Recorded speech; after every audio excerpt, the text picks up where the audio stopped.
Hey everybody, just wanted to make a quick clarification to the boom rule. Well, actually, it's not even a rule, but just a clarification. When a dog makes a catch in boom, straddling two zones that could be designated as catch zones. So for instance, let's say that the dog, if you can see my cursor right here, the dog lands straddling the 2-point catch zone right here and the 5-point catch zone right here. The player, however, was trying to get to the 2-point zone. The only zone that actually they can score in at each time is there's only one zone. So this is the only zone right here that the dog can actually get points in.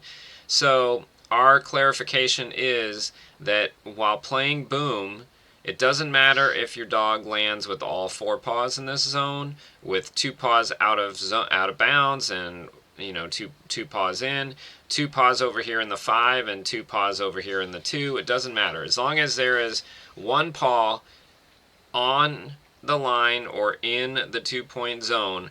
We're going to award the dog the 2 points for the zone that is open for them at the time, for the next zone in their logical sequence in the game of boom. Okay, the only exception to that during boom would be once the sweet spot is activated. The timer says sweet spot activated. When the first S in sweet is announced, just like anything else, like the G in go and the T in time and all that. So once the S is announced, sweet spot activated, let's say the dog catches right here between the sweet spot and the 5-point zone. And the 5-point zone is the next zone in the sequence. This is the one that's open. If the dog straddled and the disc was over here in the 5-point zone, it would count towards the 5 points, and the sweet spot would still be available to get a catch in, of course, before time expires. But obviously, if it was the other way around, let's say that the 10-point zone was open, they were trying to go for the 10-point zone, but the dog straddled and two paws were in the sweet spot, two were in the 10-point, the disc was in the sweet spot.